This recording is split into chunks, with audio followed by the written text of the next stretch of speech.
같이 봉독하겠습니다. 내 아들아, 나의 법을 잊어버리지 말고 내 마음으로 나의 명령을 지키라. 그리하면 그것이 네가 장수하여 많은 해를 누리게 하며 평강을 더하게 하리라. 인자와 진리가 내게서 떠나지 말게 하고 그것을 내 목에 매며 내 마음판에 새기라. 그리하면 네가 하나님과 사람 앞에서 은총과 귀중히 여김을 받으리라. 너는 마음을 다하여 여호와를 신뢰하고 내 명철을 의지하지 말라. 너는 범사의 그를 인정하라. 그리하면 내 길을 지도하시리라. 스스로 지혜롭게 여기지 말지어다. 여호와를 경외하며 악을 떠날지어다. 이것이 내 몸의 양약이 되어 내 골수를 윤택하게 하리라.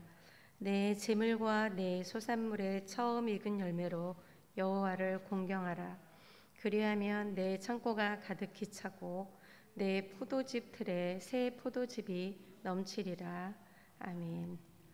오늘 본문 말씀의 첫 절에 하나님의 법을 잊어버리지 않고 내 마음으로 하나님의 명령을 지키면 내가 장수하고 많은 해를 누릴 것이며 평강을 얻게 될 것이다 라는 말씀으로 시작을 합니다.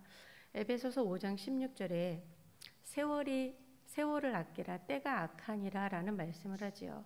세월을 아끼는 것은 아끼는 것인데 때가 악한 것과 세월을 아끼는 것과 어떤 관련이 있을까요?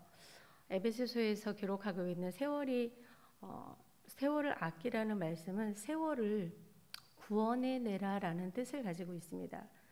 그러니까 우리가 80년을 살거나 90년을 사는데 시간을 때가 악하니까 구원해낸다라는 뜻은 80년, 90년을 이렇게 인생을 쭉 사는 동안에 그냥 흘러가는 시간으로 두는 것이 아니라 흐르는 시간 중에 어떠한 시간을 건져내는 거예요. 출애굽을 하는 것처럼 하나님께서 이스라엘 백성들을 그 우상의 땅, 하나님을 모르는 그 땅에서 그 백성들을 이렇게 건져내는 것처럼, 이렇게 엑소그라조 하는 것처럼 세월을 아끼라. 그러니까 시간을 엑소그라조 하라는 거예요. 건져내서 시간을 구원시키라는 것이거든요. 그러면 우리가 80년을 살고 90년을 살지만 만약에 우리가 건져내지 않은 시간으로 90년을 산다든지 100년을 산다든지 우리의 시간을 그냥 흘려보내면 사실 그것은 하나님 앞에 갔을 때 하나님과 아무런 상관이 없는 시간이라는 것입니다. 그래서 시간이 그냥 흘러가도록 두지 말고 하나님께 의미 있는 시간으로 드리기 위해서 내 인생에 흐르는 이 시간들 속에 24시간 중에 하나님과 관련 있는 시간으로 건져내는 것, 시간과 세월을 구원해내는 것을 지혜라고 말하고 세월을 아낀다라고 말합니다. 그런데 지금은 때가 악하기 때문에 세월을 아낄 수 없도록 만듭니다. 너무 바쁩니다. 정신없이 달려갑니다. 1년이 어떻게 지나갔는지도 모르겠고 5월이 시작된 지 엊그저께 같은데 벌써 닷새가 지냈다고 합니다. 2011년, 2020년이 우리에게 기억이 나지 않을 정도로 하나님과 의미 있는 시간을 갖지 못할 정도로 빠른 시간 속에서 시간에 마치 종이 돼서 끌려가는 것처럼 우리가 시간을 구원하는 것이 아니라 이렇게 우리가 지금 시간을 살고 있습니다.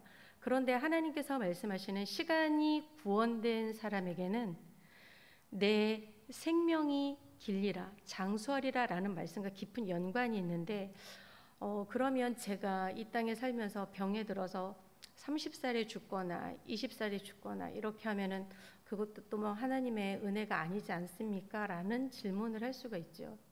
하나님의 시간법이 그렇다는 것이에요. 건져낸 시간만이 하나님 앞에서 의미가 있는데 자, 그러면 일찍 생을 마감한 사람들은 그 자체로 하나님께 복을 받지 못한 것일까요? 그렇지 않죠. 예수님도 33년을 사시지 않았습니까? 예수님도 90년을 살거나 100년을 사신 것이 아니시잖아요. 33년의 시간을 예수님은 온전히 하나님과 다 상관 있는 시간을 사셨던 거예요. 그래서 내게 주어진 이 시간을 내가 하나님하고 지금 어떻게 살고 있는가가 지혜를 우리가 읽을 수 있는 이 내 날이 장수한다라는 말에 대한 의미를 조금 이해할 수 있는 단서가 될 수 있습니다. 하나님과 관련 있는 시간들을 내가 살 때 내가 땅에서 장수하는 것이며 내 해가 긴 것입니다. 80년, 90년을 산다고 해서 장수하는 것이 아니라 하나님과 관련된 시간을 살 때, 내 인생의 시간이 건져졌을 때, 내 인생의 시간이 의미 없는 세상으로부터 구원되어져서 하나님의 계산법에 들어갈 수 있는 시간을 살았을 때 나는 그 시간을 장수하며 살았다라고 말할 수 있습니다. 또 하나, 이 땅에서 장수한다라는 것은 출애굽기, 레위기에 보면 부모에게 잘했을 때 장수에 대한 축복을 육신의 축복으로 주고 계시죠. 실제 그때 부모를 업신여기거나 뭐 돌에 맞아 죽지 않았습니까? 이 장수한다, 땅에서 내 해가 긴다라는 것은 어쩌면 나의 손으로 하는 모든 일에 있는 시간이 길어진다라는 의미를 포함하는 말씀이라고 해석할 수 있습니다. 내가 사업을 해요. 제가 제일소망교회에서 사역을 합니다. 제가 장사를 합니다. 제가 뭐 어떤 일을 이렇게 추진을 했어요. 그러면 내가 땅에서 내 손으로 하고 있는 이 일들이 하나님께 은혜를 받아서 길게 장수하는 거예요. 내 생명만 장수하는 것이 아니라 내 손끝으로 하는 내 일의 모든 수고의 대가를 다른 사람에게 빼앗기지 않고 내 모든 일에 하나님이 복을 내려주셔서 내 날이 장수한 것이에요. 그래서 내가 손 대면, 내가 떡반죽 그릇에다가 손을 대면 떡반죽 그릇이 장수하는 것이고, 내가 나의 송아지를 키우면 나의 송아지가 잘 길러지는 것이고 농사가 잘 되는 것이죠. 근데 우리가 한 가지 주의해야 할 것이 있는데요. 잠언은 율법서가 아닙니다. 율법은 안 하면 죽는 것이에요. 예를 들면 우상 섬기면 죽습니다. 하나님 아닌 다른 선을 섬기면 하나님께서 바로 심판하십니다. 근데 잠언의 말씀은 성장에 관한 말씀이에요. 율법으로 이해하시면 안 됩니다. 그래서 그럼 내가 지금 병들은 게 하나님 앞에 불순종했기 때문인가? 내가 이렇게 늘 사업이 엎어지는 이유가 하나님의 저주를 받아서인가? 라고 생각하지 말라는 거예요. 율법과 성장은 다른 문제예요. 성장은 예수 그리스도를 나의 구주로 믿은 우리가 그리스도의 장성한 분량에 이르기까지 이 하나님의 말씀을 아멘으로 먹고 어제보다 오늘이 더, 내일은 오늘보다 더 성숙한 그리스도인이여 내 삶의 지혜를 적용하는 삶으로 자라나는 것, 그것이 잠언의 목적입니다. 게으른 사람은 그 가난이 군사같이 오는데, 그럼 제가 가난하게 사는 이유가, 우리가 가난하게 사는 이유가, 이 땅에 있는 힘없는 사람들이 가난하게 사는 이유가 다 게으르기 때문일까요? 그런 게 아니거든요. 가난에 대한 문제는 여러 가지 개인적인 문제와 사회 구조적인 문제, 국가적인 문제가 다 합쳐져 있잖아요. 그래서 잠언을 보는 눈은 율법서를 보는 눈과는 약간 좀 다른 시각으로 보시는 것이 좋습니다. 그리고 하나님께서 또 말씀하시기를 범사에 하나님을 인정하는 사람에게는 그 몸에 또 건강을 주시고 또 내 골수가 윤택해 해 주신다라는 말씀을 하는데, 범사에 하나님을 인정한다는 것이 어떤 것일까요? 길거리에서, 광장에서, 시끄러운 골목에서, 성문 어귀에서, 성문에서 하나님께 물어보는 거예요. 하나님, 제가 이 일을 어떻게 할까요? 하나님, 제가 이렇게 하고 싶은데 괜찮을까요? 제가 이렇게 선택하고 싶은데 괜찮을까요? 라고 길거리에서, 광장에서, 시끄러운 골목에서, 성문 어귀에서, 성문에서, 모든 곳에서, 범계역에서, 광화문에서, 학교에서, 학원에서, 가정에서, 내 모든 인간관계 속에서 하나님께 여쭈어 보는 것을 범사의 그를 인정하는 것이라고 말씀합니다. 하나님께 다 여쭈어 보는 거예요. 하나님, 이거 어떻게 하지요? 그렇게 하면 하나님께서 내 길을 지도해 주실 것이다. 잘못된 길을 갈 때, 길에서 벗어나 딴 곳으로 갈 때 침을 놔주셔가지고 경계하는 말씀으로 다스려 주시고 분별하게 하셔서 하나님의 길을 잘 갈 수 있도록 가르쳐 주실 것이니 물어보라는 거예요. 이것도 물어보고 저것도 물어보고 무조건 물어보라는 거예요. 물어보는 게 참 쉽습니다. 간단한 방법을 하나 알려드릴게요. 모든 생각하는 것에다가 앞에다가 하나님 자만 붙이면 돼요. 칼국수가 참 맛이 있습니다. 이 칼국수가 참 맛이 있구나 라고 하면 내 생각이 돼요. 그리고 하나님께만 붙이세요. 하나님, 칼국수가 참 맛이 있네요. 기도가 되는 것이죠. 길을 잃어버렸네. 어디로 가야 하지? 하나님 자만 붙이세요. 하나님, 길을 잃어버렸어요. 어디로 가야 하죠? 범사에 인정하는 것이에요. 날씨가 정말 오늘 맑네요. 그럼 내 생각입니다. 하나님, 날씨가 정말 맑습니다. 기도하는 거예요. 내일 비가 오려나? 하나님 자를 붙이세요. 하나님, 내일 비가 올까요? 그냥 하나님 자를 붙여서 내 일상에 있는 모든 장소에서, 모든 사건에서, 모든 관계 속에서 하나님 자를 붙여 하나님께 물어보는 거죠. 그렇게 되면 하나님께서 내 길을 인도해 주신다는 거예요. 그런데 이 지혜가 끝나는 지점이 있습니다. 오늘 본문에 보니까 스스로 지혜롭게 여기는 자는 이라는 말씀이 나오는데, 지혜는 언제 순식간에 사라지느냐 하면 내가 나 스스로를 지혜로운 사람이야 라고 여기는 그 순간 지혜는 내게서 안개처럼 다 사라져버린다는 것이죠. 그래서 스스로 지혜롭게 여기며 지혜를 멀리 떠나보내지 말고 범사에 하나님을 인정하고 하나님께 물으면서 사는 저희들이 되었으면 좋겠습니다. 마지막으로 이 모든 일에 대해서 이제 우리가 끝 10절 부분으로 가면은 처음 익은 열매로 하나님을 공경하라. 그리하면 내 포도즙에 늘 새로운 포도즙이 가득할 것이다. 이런 말씀을 하세요. 처음 익은 열매로 우리가 하나님을 공경한다는 것은 맛있는 음식을 먹을 때 우리 성도님들은 누가 생각이 나십니까? 대부분 그러잖아요.